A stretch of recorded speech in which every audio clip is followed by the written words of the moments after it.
कमिटीका अध्यक्ष खड्ग प्रेमीज्यूलाई पनि अतिथिको रूपमा आसन ग्रहण गरिदिनको लागि म हार्दिक अनुरोध गर्न चाहन्छु। त्यसैगरी राष्ट्रिय स्वतन्त्र पार्टीका बहादुर बनाइदिनु मलाई त खड्गज्यूलाई पनि अतिथिको रूपमा आसन ग्रहण गरिदिनको लागि म हार्दिक अनुरोध गर्न चाहन्छु। त्यसैगरी नेतृत्व मधेसी युवा मञ्चका अध्यक्ष प्रशान्त रौनियाजीलाई पनि अतिथिको रूपमा आसन ग्रहण गरिदिनको लागि म हार्दिक अनुरोध गर्न चाहन्छु।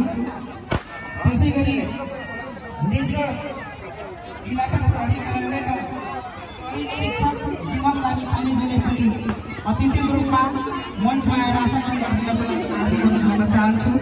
त्यसैगरी सशस्त्र बल निजगढको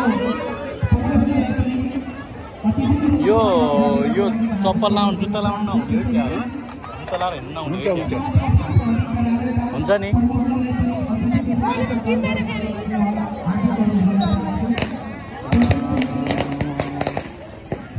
नमस्कार सर।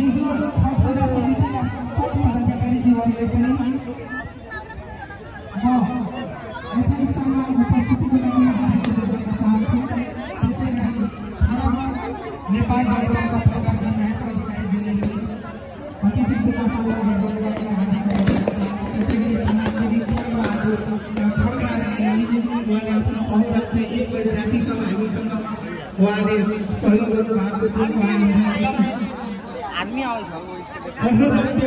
धेरै 1 बजे रातिसम्म हामीले सहयोग गर्नुभयो। समाजसेवी हामी खड्गराज बहिनीले हार्दिक अनुरोध गर्न चाहन्छौँ। त्यसै गरी वनका अध्यक्ष श्री रामप्रसाद ओझाजीलाई पनि अतिथिको रूपमा आसन ग्रहण गरिदिनको लागि म हार्दिक अनुरोध गर्न चाहन्छु। आदरणीय सम्पूर्ण उपस्थित हाम्रो धर्मावलम्बीहरूका व्रतालु, अब यो कार्यक्रमलाई म अगाडि बढाउनको लागि म यहाँहरूलाई विश्वास गराउन चाहन्छु कि यो कार्यक्रम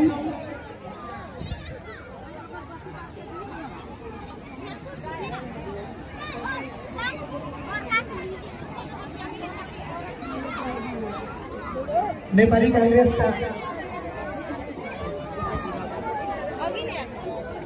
सचिव मधु पुण्यतिनाजीले पनि म अतिथिको रूपमा आसन ग्रहण गरिदिनको लागि म हार्दिक अनुरोध गर्न चाहन्छु। यो आसन ग्रहण गर्ने क्रम हाम्रो जारी नै रहनेछ। आसन ग्रहण गर्ने क्रम हामीलाई यो अहिले चाहिँ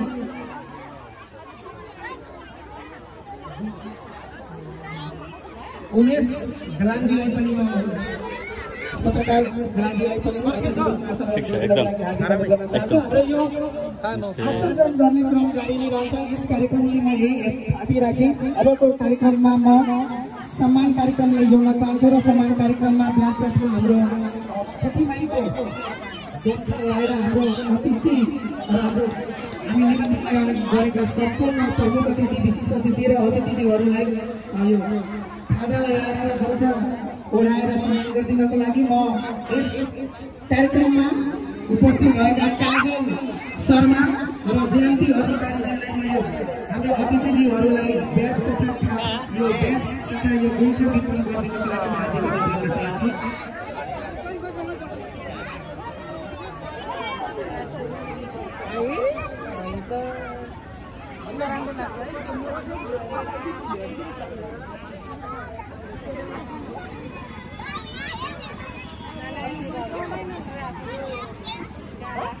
आदरणीय वक्ताहरूलाई यहाँको जानकारी गराउँ। हाम्रो उपस्थिति वार्तालाई दिइसकेको छ। आजको यो कार्यक्रम सभ्य र भव्य तरिकाले सम्पन्न हुन्छ। हरेक साल यहाँको साथ र सहयोग आज पनि जुन उपस्थिति यहाँहरूको म देखेको छु र उपस्थिति जुन भइरहेको छ, जुन उपस्थिति देखिरहेको छु, त्यसको लागि म आफ्नो व्यक्तिगत तर्फबाट आफ्नो संस्कृति समितिको तर्फबाट यहाँहरूलाई म धन्यवाद दिन चाहन्छु। यहाँहरूलाई म विश्वास गराउँ यो पूजा कार्यक्रम यहाँहरूलाई एकदम मनोरञ्जनको तरिकाले र धार्मिक अध्यात्मिक हरेक तरिकाले यहाँहरूलाई पूर्ण विश्वास गराउन चाहन्छु। एकदम यहाँहरूलाई हामी राम्रो तरिकाले यो कार्यक्रम सम्पन्न गराउँछौँ र यहाँहरूको साथ र सहयोग निरन्तर यस्तै गरी नै हामीलाई प्राप्त भइरहेको भन्ने विश्वास पनि गरिरहेको छु। हाम्रो अतिथिहरूलाई ब्याज तथा गम्छाले सम्मान गर्ने कार्यक्रम भइसकेको छ। हाम्रो सशस्त्र प्रहरी बलका हाम्रो सर पनि आइपुग्नु भएको छ र अघि नै उद्घोष गरिसकेका हामी हाम्रो निजोड इलाका प्रहरी कार्यालयका सर पनि उपस्थित भइसक्नु भएको छ। यो कार्यक्रम यहाँहरुको साथ र सहयोगले नै यो कार्यक्रम सञ्चालन हुन्छ र यो कार्यक्रम हरेक साल छठ पूजा जुन हरेक साल यो हामी गर्दै आइरहेका छौं। यो छठ पूजा भन्ने हो भने एकदम सबैभन्दा ठूलो महान व्रतको रूपमा यो छठ पूजालाई लिइन्छ र यो छठ पूजामा ख्याल एकदम चोखोपनाको धेरै ख्याल हुन्छ। एकदम पवित्र भएर हाम्रो व्रतालुहरूले 4 दिनको उपासना 4 दिनको यो उपासनाले यो व्रत हाम्रो समाप्त हुन्छ। हाम्रो सुरुको दिनलाई हामी नहाए खाए भन्छौं। नहाए खाए भनेको मतलब यो व्रतको लागि पूर्ण तरिकाले तयार हुन्छन् व्रतालुहरू। म व्रतको लागि भगवानलाई म पूर्ण रूपले अब चोखो मन रूपले र तन रूपले एकदम चोखो भइसकेको छु भनेर नहाएर त्यो दिन खाना खाने चलन रहेको छ। त्यही दिनदेखि यो छठ को पूजा सुरु हुन्छ। यो 4 दिनको व्रत हुन्छ। त्यसपछि नहाए खाइसकेपछि त्यसपछि खरना हुन्छ। खरनामा के हुन्छ भने हाम्रो छठी मातालाई खीर र रोटी